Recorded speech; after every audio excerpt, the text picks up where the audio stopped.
સ્વામિનારાયણાય નમઃ.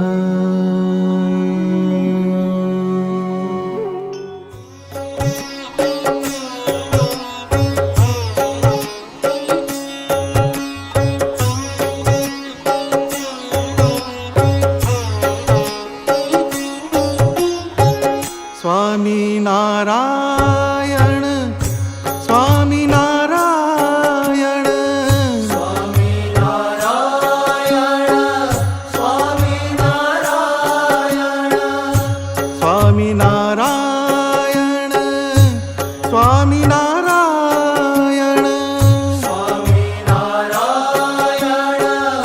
સ્વામિનારાયણ સ્વામિનારાયણ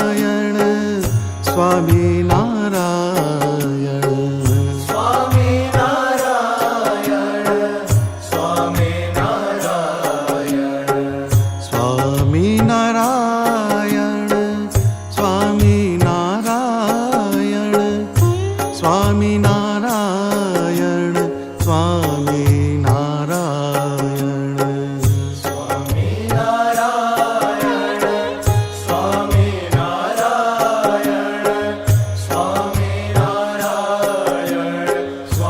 સ્વામિનારાયણ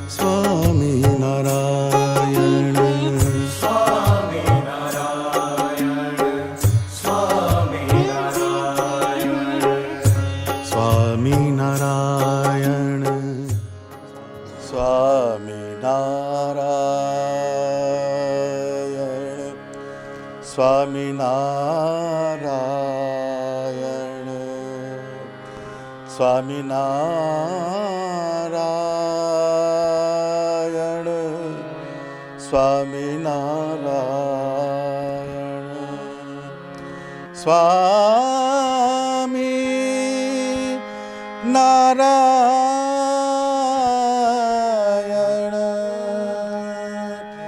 સ્વામિનારાયણ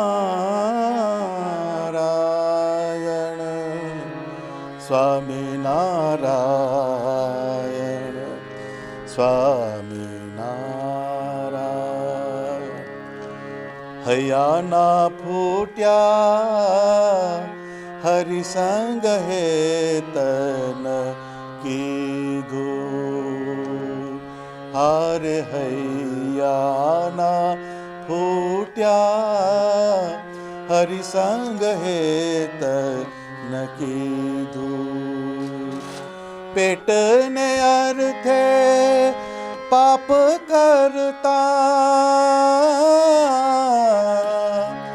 પેટને અર્થે પાપ કરતા પાછું ફરી નવ જોયું 4 દિવસના જીવતર સારું 4 દિવસના જીવતર સારું મન માયામાં મોયું મોયું મોયું હરિસંગ હેતન કીધું આળસને અજ્ઞાન અતિશે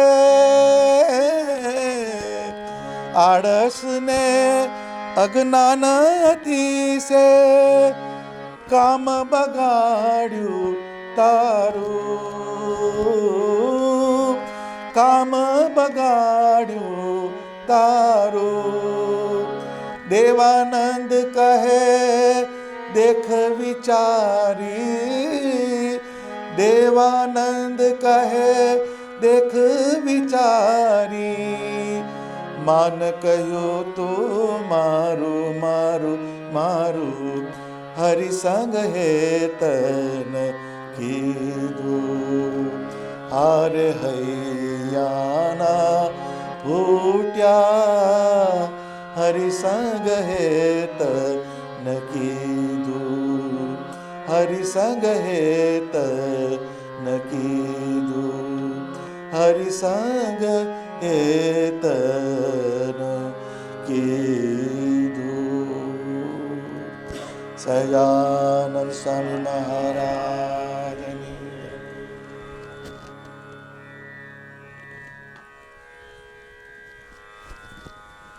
જય સ્વામિનારાયણ.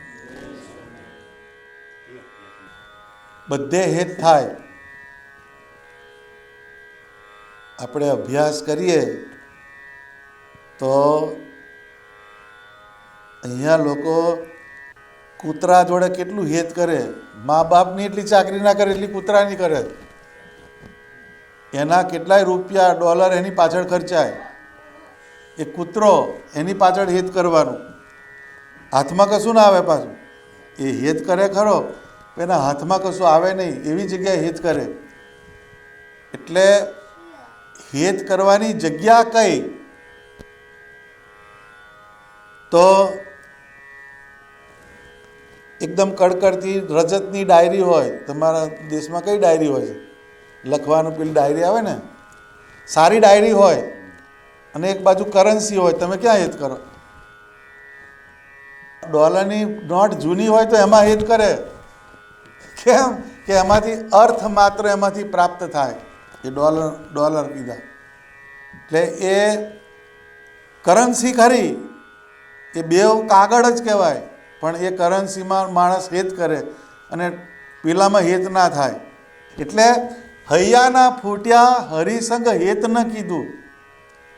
ભગવાન સાથે હેત નથી થતું. એ કોણ છે? તો કે હૈયાનો ફૂટ્યો હોય એ ભગવાન સાથે હેત ના કરે. એ હૈયાના ફૂટ્યા એ ભગવાન સાથે જે હેત કરવું એ જેના પુણ્યનો ઉદય થયો હોય, જેની મેરિટ્સ હોય એ ભગવાનના માર્ગે જાય. બધા ના જાય. અત્યારે આર્મીમાં કેટલા જાય? આર્મીમાં બહુ સિલેક્ટેડ લોકો જાય. અને તમારી દુકાને કેટલા આવે છે? રાખજો કલાકના આટલા ડોલર એની લાઈન લાગે. કેમ કે એ એબનોર્મલ વસ્તુ નથી. એબનોર્મલ વસ્તુ કઈ? કે ભગવાનના સ્વરૂપમાં હેત કરવું એ બહુ મોટું કામ કહેવાય. હૈયાના ફૂટ્યા હરિસંગ હેત ન કીધું. આ જીવ જે છે એ બધે હેત કરે છે પણ ભગવાન આગળ ના જાય. ભગવાનના સ્વરૂપમાં હેત કરવું એ મોટામાં મોટું કામ કહેવાય. અને જેણે ભગવાનના સ્વરૂપમાં હેત કર્યું એને બધા સંભાળે. અત્યારે વૈષ્ણવજન તો તેને કહીએ પીર પડાઈ જાણે રે. એ આખું સોંગ વર્લ્ડની 20-22 લેંગ્વેજમાં ગાયું લોકોએ. જુઓ, 20 થી 22 લેંગ્વેજમાં વર્લ્ડના સારા સારા આર્ટિસ્ટ એના ઉપર પરફોર્મન્સ કર્યો. શું હતું લ્યો? નરસિંહ મહેતા સામાન્ય માણસ કહેવાય પણ એણે ભગવાનના સ્વરૂપમાં હેત કર્યું. એ હેતની જ કિંમત. એ હૈયાના ફૂટ્યા હરિસંગ હેત ન કીધું. આપણે સવારથી ઉઠીએ ને રાત્રે સૂઈ જઈએ ત્યાં સુધીમાં આપણે આપણો વોચ કરવાનો કે ભગવાનને લગતા આપણને કેટલા વિચાર આવ્યા, એને લગતી કેટલી ક્રિયા થઈ, એ વસ્તુ સંભાળવાની. કેમ તો બીજું બધું તો આખું જગત કરે જ છે. આપણે જોઈએ તો બધું ઓટોનોમસ ચાલે છે. કશું એને માટે કરવું પડતું નથી. એ બધું ચાલે છે પણ આ ના થાય. ભગવાનના સ્વરૂપમાં જે હેત કરવું એ દુર્લભમાં દુર્લભ વસ્તુ છે. એણે શું કીધું? પેટને અર્થે પાપ કરતા પાછું ફરી નવ જોયું જી. પેટને અર્થે પાપ કરતા પાછું ફરી નવ જોયું જી. હવે આને આપણે એક્સપ્લોર કરીએ તો પેટને અર્થે પાપ કરવાનું. બધા સેન્ડવિચ વેચે છે ને, બધું નોનવેજ અંદર હોય છે. તમારો અંગૂઠો કાપીને મૂકો છો, કોઈ મિલ્યો? પણ પારકું જે એનિમલ છે એની કોઈ પણ મીટ હોય એનું આપણે એને બર્ગરમાં અને બધાના સ્ટોર હોય છે. ડંકિન કહે છે, શું કહે છે? ડંકિન, બર્બર કિંગ જે હોય પણ એની અંદર તમે જુઓ તો આ પેટને અર્થે જ બધા પાપ કરે. કેટલા ડોલર આપશો? કલાકના 20 કાકા. હવે આવી જ જવું છે. જે કહે તમે વેચીશું અમે. હવે આવ્યો હોય સારા સંસ્કાર લઈને પણ અહીંયા એને પેટ પાપ કરાવે. પેટને અર્થે પાપ કરતાં પાછું ફરીને જોયું. પાછું ફરીને જોવાનું ને જે થવાની હોય થાય. એ પાછું ફરીને જોતો નથી કોઈ. બીજું પાપ કયું? આપણા માટે પાપ કયું છે? પરમેશ્વરને ભૂલાવે એ પાપ. પરમેશ્વરનો જે માર્ગ છે એને જે ભૂલાવે એનાથી મોટું પાપ કોઈ નથી. એટલે એ કોઈ પણ આપણે જોબ લીધી, સ્ટોર લીધો, કેટલા સમયમાં આવી કોઈ દાડો? હા, તો એ પાપ કહેવાય. આ બધું કરીએ છીએ આપણે, પણ એ ના થાય આપણાથી. બધી જોબ થાય, બધું થાય, પણ આપણને પરમાત્માનો સમયો એ આખા અમેરિકામાં 4 થી 5 સમયા થાય છે ભાઈ. કેટલા? 5 સમયા. હવે 365 ભાગ્યા 5 કરો છો, કેટલું આવ્યું? એકદમ ઓછામાં ઓછું કહેવાય. એમાંય આપણી પ્રાયોરિટી નથી. જોઈએ કઈ લઈ ગયું પેટ. પણ આપણે પૂછીએ કે તારે સમયમાં, ના મારે જોબ છે, મારે સ્ટોર ખુલ્લો રાખવો પડે, મને કોઈ લેબર મળતા નથી, આવી જ જાય. બીજી વસ્તુ એ કહેવાય આપણા માટે પાપ. આ કયું? પેટને અર્થે પાપ કરતાં પાછું ફરી નવ જોયું એમ કહે છે. એમાં રિવર્સ બાજુ જોવાનું જ નથી. એ થઈ જાય. કેમ કે એ મટીરિયલ ગેઇન એનો એક એવો આપણા ઉપર પ્રભાવ છે, એવો ફેર ચડેલો છે કે તમને આગળ જવા દેતો નથી. 4 દિવસના જીવતર સારું, મન માયામાં મોહ્યુંજી. 4 દિવસનું જીવતર કહે છે, વધારે નહીં. ઉંમરે દરાજ માંગ કર લાયે થે 4 દિને. એવું કોકે લખ્યો શાયર. ઉંમરે દરાજ માંગ કર લાયે થે 4 દિને, 2 कट गए आरजू में और 2 इंतजार में. જોઈએ આખો હિસાબ મારી દીધો. 2 कट गए આરજુ. આરજુ એટલે ઈચ્છા કરી કે હવે અહીંયા જોબ કરું છું, એરપોર્ટ પર જોબ બહુ કરી, હવે સ્ટોર લઉં કરીને આરજુ.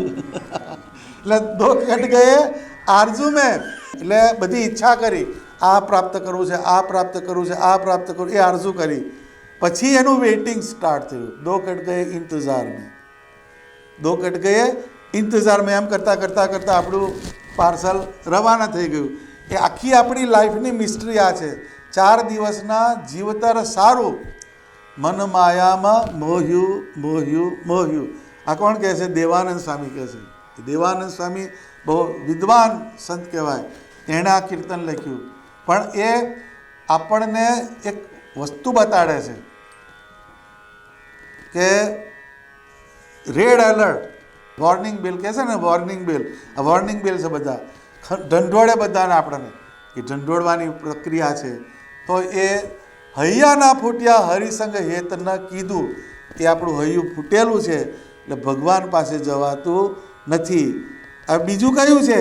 આળસ ને અજ્ઞાન અતિશે કામ બગાડ્યું તારુંજી. એક પહેલાં પહેલી આળસ. એ આળસ એટલે લેબર જ એટલું કરીએ, જોબ જ એટલી કરીએ, થાકી ગયા છે. હવે વીકેન્ડ આવે તો બધાની શિક્ષાપત્રી, શનિવાર રવિવારની શિક્ષાપત્રી ફરી જાય. 5 દિવસ સોમથી શુક્ર શનિ 5 વાગ્યાનો ઉઠી અને ઉપડી જ જાય. સ્ટોર ઉઘાડી જ નાખે. પેલા 6 વાગ્યાની આસપાસ તો આવી જ જાય બધા લેવા. એટલે એની સર્વિસમાં આવી જ જાય. Anything else good day. આ બધું કહેવું પડે પાછું. કાકા મામાનો ના થાય તોય કહેવું પડે. પણ ત્યાં આગળ 5 દિવસ તમારી જતી રહે, આળસે જતી રહે, બધું જતું રહે. પણ જેવો શનિવાર આવ્યો એટલે પછી 9:30 10 ઉઠવાનો ટાઈમ એ બદલાઈ ગયો. પહેલાં પહેલી આળસ મારે. બીજું અજ્ઞાન. એ અજ્ઞાન એટલે શું? કે પહેલાં પહેલું આપણને એ ખબર નથી કે આપણો જન્મ કેમ થયો. હુ આર યુ અને વાય આર યુ હિયર. આ 2 વસ્તુ પૂછવી જોઈએ આપણી સેલ્ફને. આપણે કોણ છીએ, શા માટે અહીંયા આવ્યા.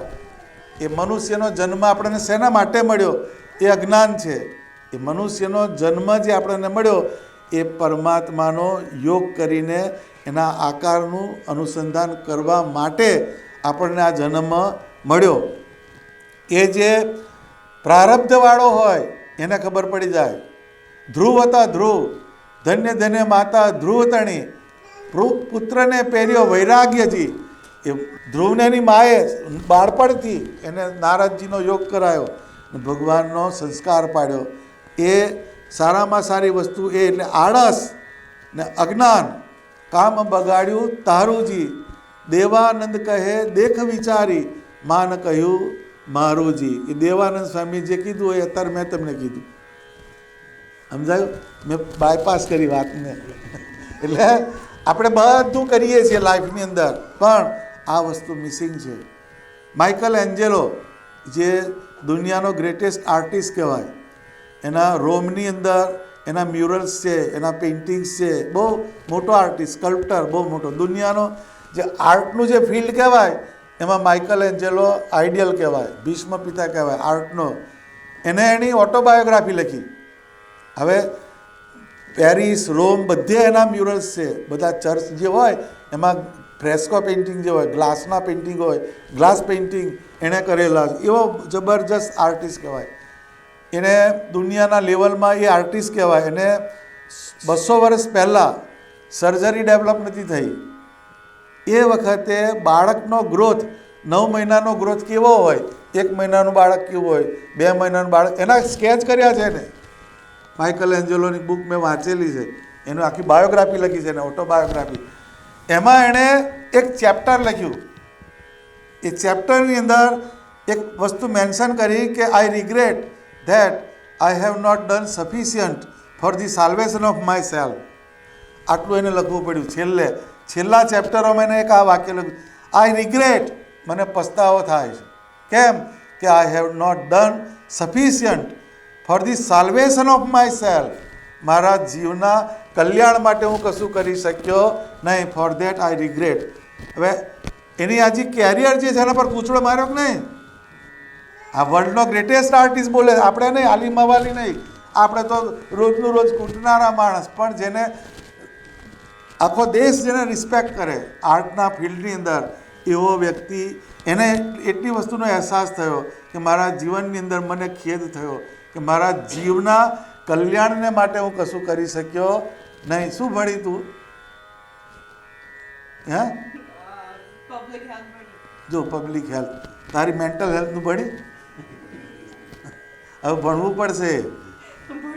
હા, જો આ માઇકલ એન્જેલોની વાત એટલે કહું છું કે આવો ગ્રેટેસ્ટ આર્ટિસ્ટ કહેવાય એ માણસ આવું લખે છે. કંઈક તો હશે ને. એટલે આપણું જે એક્સપાન્શન છે એ એક્સ એક્સિસનું છે, હોરિઝોન્ટલ. બધા આમ બહુ કરે, 10 સ્ટોર, 15 સ્ટોર, 20 સ્ટોર, આવી રીતે એક્સપાન્શન છે, પણ દેટ ઇઝ હોરિઝોન્ટલ એક્સપાન્શન. આ એક્સ એક્સિસ પણ વાય એક્સિસ. વાય એક્સિસ એટલે પરમાત્મા તરફ જે લઈ જાય એવા જે વિચાર તમને થાય, that is Y axis. Michelangelo એની ઓટોબાયોગ્રાફી વાંચજે કોક દાડો, એમાં લખ્યું છે ને આ કે એને એવા માણસ એમ કે મને રિગ્રેટ થાય છે. એટલે એનું કારણ શું હોય? કંઈક તો હશે ને. તો એમાંથી તો આપણે થોડોક વિચાર લેવો જોઈએ ને કે કંઈક એવું છે કે જે આપણા લાઈફમાં ખૂટે છે. એને એટર્નલ કહેવાય છે. એટર્નલ, એટર્નિટી તરફ જે થઈ જાય. એટલે એમ કે એ મીરાએ કીધું, ખર્ચી ન ખૂટે, ખર્ચી ન ખૂટે, ચોર ન લૂટે, દિન દિન બઢત સવાયો, પાયો જી मैंने राम रतन धन पायो, पायो जी मैंने राम रतन ધન પાયો. ખર્ચી ના ખૂટે. તમે ખર્ચો તો ખૂટતું નથી એમ કહે છે. ચોર ના લૂંટે, ભજન કોણ લૂંટી જાય? તમારું ભજન છે એને લૂંટે કયો? એને કોઈ ના લૂંટે. દિન દિન બઢત સવાયો, જેમ જેમ સમય થાય એમ સવાયું થાય. કયું? પાયોજી મેને રામ રતન ધન પાયો. એટલે જે ભગવાનનો જે યોગ થાય એ રામ રતન કહેવાય. એ આપણને પ્રાપ્તિ થઈ. એટલે એના અંદર આપણે થોડોક વિચાર કરવાનો. કેમ કે આ અત્યારની ઉંમર એવી તમારી મુગ્ધાવસ્થા એ લઈ જાય તમને બીજી બાજુ, પણ એની અંદર આપણે આપણો આઈક્યુ ભગવાનના આકારમાં ફિટ કરવાનો. સાંજ પડે આપણને હાફ એન અવર આપણે આપણી સેલ્ફ માટે કાઢવાનો. અડધો જ કલાક માગું છું, વધારે નહીં. 24 કલાકમાંથી અડધો જ કલાક આટલો તમે જો તમારી સેલ્ફ માટે આપો તો it is more than enough. એટલે એ કાં તો આપણે પ્રાણાયામ કરીએ, મંત્ર જાપ કરીએ, બધી વસ્તુ કરીએ, પણ એ તમારી સેલ્ફને ઉપર લઈ જવાની આ પ્રોસેસ છે. બાકી આ તો બધા કરે જ છે, એમાં કંઈ નવું આપણે કરતા નથી. મેરિલિન બ્રેન્ડો નામનો આર્ટિસ્ટ થઈ ગયો હોલિવૂડનો, મેરિલિન બ્રેન્ડો. એ ક્લાસિક મૂવીઝ જે હોય આ હોલિવૂડની એનો આર્ટિસ્ટ કહેવાય. એ બહુ મોટા ગજાનો આર્ટિસ્ટ, જેમ આપણા ઇન્ડિયાની અંદર જે મોટા મોટા આર્ટિસ્ટ કહેવાય એવો એ હોલિવૂડનો આર્ટિસ્ટ કહેવાય, એક્ટર હતો. એના બહુ જૂની મૂવીઓ, એની બહુ ક્લાસિક મૂવી આવે. એને એક દિવસે લોંગ વીકેન્ડ હશે, એને નશો કર્યો, દારૂ કરીને દારૂ બરાબર પીધો ને પછી એનું હેંગઓવર આવ્યું બીજે દિવસે. હેંગઓવર કહે છે ને, શું કહે છે? Experience is the best teacher.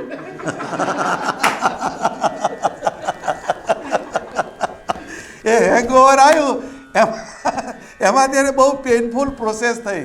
એને હેંગઓવરમાં ફ્રસ્ટ્રેશન આવ્યું એને કે લોકો એન્ટરટેન માટે મારી મૂવી જુએ છે, લોકો એન્ટરટેન માટે મારી મૂવી જુએ છે ને હું દારૂ પાસે જઉં છું.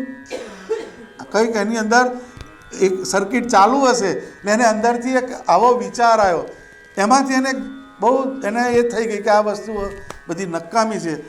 એના જે બધા આઇલેન્ડ હોય ને, એના આઇલેન્ડ પોતાના એવો માણસ એ મેરિલિન બ્રાન્ડો, વાંચજો કોઈ દાડો એનું, ગૂગલ પર જઈને વાંચજો એનું. એ બહુ મોટો આર્ટિસ્ટ કહેવાય. આઇલેન્ડ એના હોય. હવે કેવો મોટો માણસ હશે. એટલે એણે અંદરથી ડિસાઇડ કર્યું આ મટીરિયલ પ્લેઝરની લાઈફ નકામી છે. There is something more than this. Material વર્લ્ડથી કંઈક બીજી વસ્તુ છે. એટલે એને એમ કે ચેરિટી હું કરું એમ કહે છે. આમ કરીને એને ચેરિટીનો એક વિચાર શરૂ કર્યો. એટલે એ હતો મેક્સિકન હતો, રેડ ઇન્ડિયન હતો. એટલે એની જે કોમ્યુનિટી હોય, એટલે એની જે બધી પ્રોપર્ટી હતી આઇલેન્ડ એના પોતાના માલિકીને, તો કેટલો બધો ટ્રિલિયોનર હશે, ડોલરની અંદર એ ટ્રિલિયોનર હશે. તો એણે 50% ઓફ હિઝ પ્રોપર્ટી એણે એમ કે મારી જે જ્ઞાતિ છે, બધા રેડ ઇન્ડિયન્સ છે, એને માટે હું એમ કે ડોનેટ કરું. આમ કરીને એક નીકળ્યો, બધા ફરતો એક ટાઉનમાં આવ્યો. એમાં કોઈક માથા ભરેલો તો હોય પાછો. તે એને ચેરિટીની વાત કરી એટલે પેલો હસ્યો, જે હાવ પેલો લોઅર મિડલ ક્લાસનો માણસ, ને એની ચેરિટીની વાત કરી એટલે એને હસ્યો. એમ કે તમે શા માટે, why did you come over here? તો કહે છે મારે ચેરિટી કરવી છે. તો કે તું અમારા ખભે બંદૂક ફોડું છું, અમારી પોવર્ટીને યુ આર એનકેસિંગ કે છે. ખ્યાલ આવે છે તને? એટલે અમારી પોવર્ટીને પણ તું એનકેસ કરું છું. તો તને આટલી બધી ઇનસિક્યોરિટી છે, તો તું તારી અડધી પ્રોપર્ટી લઈને શું કરવા આવ્યો? કે બાકીની કઈ ગઈ? બાકીની ક્યાં ગઈ? અડધી તું લઈને આવ્યો. That means you are not secure. We are happier than you. આવું પેલા રેડ ઇન્ડિયને કીધું. એ પાછો એને કરંટ લાગ્યો. તારી આ તો વાત બહુ ખોટી પડી. બીજી જે હતી પ્રોપર્ટી એને છોડીને કેમેરો લઈને જંગલમાં નીકળી પડ્યો અને નેચર સાથે એને એની લાઈફ પસાર કરી. આ અને મેરિલિન બ્રાન્ડોની આ વાત છે. મેરિલિન બ્રાન્ડો આગળ તો આપણે દોટમાંય ના આવીએ. એવો માણસ આવી વસ્તુને છોડીને સમથિંગ એ એક્સથી વાય એક્સિસ પર ગયો કે કંઈક એવું વસ્તુ છે કે જે મટીરિયલ પ્લેનમાં મળતું નથી, અને મળે તોય પાછળથી હેંગઓવર, એ લોચાવાળું છે, એમાં કશું આવતું નથી. એને અંદરથી પેલો તંતુ એનો હલ્યો કે લોકો હારા કે એન્ટરટેન માટે મારી મૂવી જુએ છે, હું દારૂ પાસે જઉં છું. આ એક વાત સમજવા જેવી છે એમ. એટલે એ વાત સમજવાની કઈ છે? તો જે હેપીનેસ કહીએ, બ્લીસ કહીએ, આનંદ કહીએ, એ બધું વિધિન છે, આપણા અંદર પડેલું છે. આપણે કોઈ પણ વસ્તુ છે પણ એ આપણા આત્માની અંદર જ્યારે તેનો સ્પર્શ થાય તો જ એ વસ્તુ અંદરથી તમને ફ્લરિશ કરાવે. દાખલા તરીકે તમે કોઈ પણ જ્યુસ પીઓ છો કે કોઈ પણ વસ્તુ જમો છો, આઈસ્ક્રીમ ખાઓ છો, બરાબર? પણ એ ખાધા પછી એનું બ્લડ બને છે, એસિડ બને છે, બધું બને છે ને, બાય પ્રોડક્ટ. ડેડ બોડીને ખવડાવો છો, એનું પેનક્રિયાઝ એનું એ છે, લીવર એનું એ છે, બધા ફંક્શન કરનારા ઓર્ગન એના એ છે, પણ અંદર એને હાલતો ચાલતો રાખનાર આત્મા જે છે એ અંદરથી નીકળી ગયો. એટલે આપણે જે કોઈ પણ પદાર્થ એમાંથી સુખનો અનુભવ કરીએ છીએ એની પાછળનું કોઈ રીઝન હોય તો એ ઓબ્જેક્ટ નથી પણ સોલ છે. સમજાય? વસ્તુ આ છે. આપણે અનફોર્ચ્યુનેટલી ઓબ્જેક્ટની અંદર પડી ગયા, પણ ઓબ્જેક્ટમાંથી પ્લેઝર નથી આવતો. ઓબ્જેક્ટ કોઈ પણ છે, કોઈ પણ તમે સારો જ્યુસ પીધો, બરાબર, પણ એ જ્યુસને તમારી ટંગ એ ટેસ્ટ કરે છે, બરાબર, પણ એ ટેસ્ટ આ ટેસ્ટને રેલિસ કરનારું અંદર પિચ્યુટરી ગ્લેન્ડ છે, એની જોડે માઇન્ડ જોડાયેલું છે, એની જોડે બ્રેન જોડાયેલું છે, પણ એની જ પાછળ આત્મા જોડાયેલો છે. એ ડેડ બોડીને તમે કશું પીવડાવો એ કહેશે તમને થેન્ક યુ કહેશે કે બહુ સરસ તમે જ્યુસ બનાવ્યો, એ નહીં બોલે, કેમ કે ડેડ બોડી છે. અગેન તમારા શરીરની અંદર તમે કોઈ પણ વસ્તુ નાખી એની અંદર એની જે પ્રોસેસ કરનારું તત્વ કયું છે તો પરમાત્મા છે. પહેલું બોડી, પછી સોલ અને પછી પરમાત્મા છે. આ ત્રણની લિંક છે, ઇન્ટરલિંક. એ ત્રણનું જ્યારે બેલેન્સ થાય ત્યારે જ તમને કોઈ પણ વસ્તુનું પરસેપ્શન આવે છે. શરીરથી ના થાય, આત્માથી ના થાય, પણ પરમાત્મા અંદર જોઈન્ટ થાય. શરીર, આત્મા અને પરમાત્મા આ ત્રણ વસ્તુ ભેગી થાય તો જ તમને એનો સારો અંદરથી અનુભવ થાય છે. આટલી વાત યાદ રાખવાની. અડધો કલાક કાઢજે આજથી, અડધો કલાક આપણા માટે કાઢવો, ભગવાન માટે નહીં. એને માટે કરવાનું નથી, આપણા માટે કરવાનું છે. નરી તું દુકાને ના બેસી રહેતી, બાટેલીઓ ગોળ કરે છે. આપણે થોડો સમય કાઢવાનો. માઇકલ એન્જલો યાદ રાખજે, મેરેલિન બ્રેન્ડોને યાદ રાખજે. આ બધી વાત તમને કેમ કહું છું કે આ બનેલી ઘટનાઓ છે. આવા હાયર લેવલના માણસો કંઈક અધ્યાત્મની વાત ખૂટે છે એવું એને છેલ્લે ખબર પડે છે. તમારે જેવો તમને પહેલાંથી કહે છે. છેલ્લા અધ્યાયમાં જવું એના કરતાં પહેલાંથી પકડવાનું. આપણે ખ્યાલ આવ્યો? Prevention is better than cure. અત્યારથી પહેલાંથી પકડો તો એ તમને આગળ કામ લાગે એવી વસ્તુ છે. એટલે જીવનની અંદર પૈસા તો બધા કમાય જ છે, એનો કોઈ ટોટો નથી. ગમે તે બધા બિલ ગેટ્સ ગયા તેની પાછળ ધીરુભાઈ આવ્યા, એટલે એ કંઈ નવું નથી. પણ નવું કયું છે તો કે એની પાસે ભગવાનની વાત નથી. ભગવાનની વાત નરસિંહ મહેતા પાસે છે, મીરા પાસે છે. એ લોકોએ તે વાત કરી, એના વિચાર તમારે લેવા પડે. કેમ તો કે એની પાછળ ભગવાનની વાત હતી. એટલે હૈયાના ફૂટ્યા હરિસંગે હેત ન કીધું. અડધો કલાક આપણાથી જો ભગવાન ઓરિએન્ટેડ કંઈ વાત ના થાય તો આપણું હૈયું ફૂટલું છે એમ કહેવાનું. કોઈ ફોન કરે તમને અને તે દાડે અડધો કલાક જો ના થયું, જવા દે આજે મજા નથી એમ કહેવાનું. પણ આપણે તો ઓલ વેલ એમ જ કહીએ છીએ. શેનું ઓલ વેલ? કશું વેલ નથી. પણ આપણે અંદર કેઝ્યુઅલ બધા જવાબ હોય છે. એટલે આપણે જીવનની અંદર પકડવાનું કયું? ભગવાનનું અનુસંધાન, એમાં હેત કરવું એ મોટામાં મોટી વાત છે. એની આગળ કશી વાત નથી. જીવનમાં બધી વસ્તુ મળે ને મળે જ છે. એક આ વસ્તુ બહુ જ દુર્લભમાં દુર્લભ વાત છે.